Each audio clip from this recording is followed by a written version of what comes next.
Just over 10 years ago, my cousin was murdered. He was a recluse, he lived on his own. There was no forced entry into his home, there was no burglary, and he was tied up. He was not shot according to the police reports, and according to the pathologist, he was not poisoned either. He and I shared the same middle name, that was Millwood.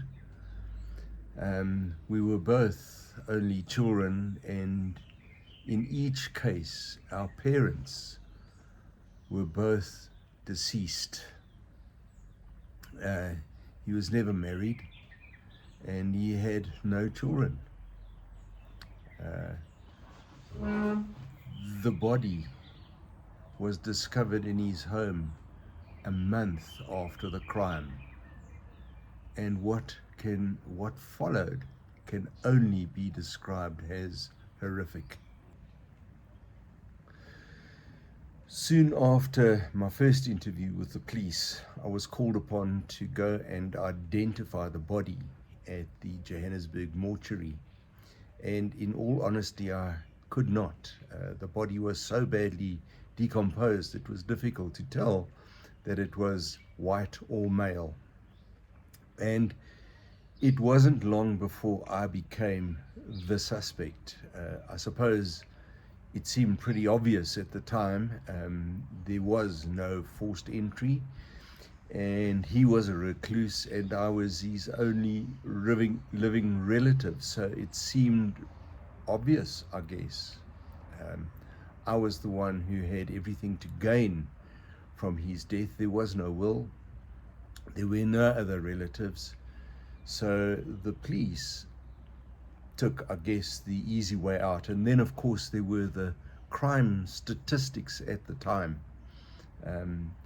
There weren't very many murders in Parkwood where his body was discovered, and the police wanted to wrap things up pretty quickly and say that, well, they had found their guy. And as a result, I was interrogated fairly intensely during that period. It created a problem for me, so I hired my own private detective to see if somehow we could unravel this crime and somehow I could get myself off the hook. But what was depressing is that it seemed that there was very little prospect of justice on the horizon. Two things happened at that time, and this happened over a period of 2 years. I started drinking heavily, and I started writing a book. And then this is the story of that book. The book started off quite well, I think. I gave an accurate account as I could of what was going on at the time. I saw the whole process as one where I got perspective and I was looking for healing. But halfway through this, I could see that I was running into a problem, because there was very little prospect of finding out who the real killer was. And how do you then end such a story? And yes, at that time, I did realize I was not just writing it for myself, but in fact, I did have an audience, and I wanted to honor that audience. So in the first draft, I finished writing the book saying Kevin was murdered. I became the suspect. I spun into an uncontrollable alcoholic haze.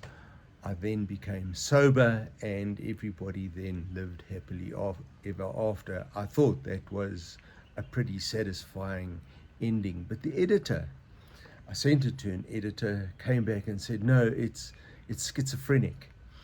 You either have to write a book that is a murder mystery, or you have to write a book that is an alcoholic confessional, but you can't have the two. It becomes way too complicated for readers. They won't really get it.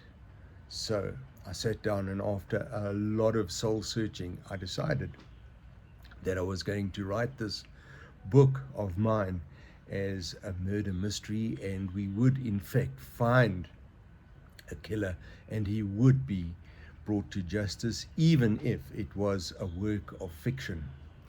And so I proceeded to rewrite the book, and I put it into the third person. Tom did this, Tom did that, and of course the editor came back to me and said, no, that is complete madness. You can't put your name into the story like that. It's a work of fiction.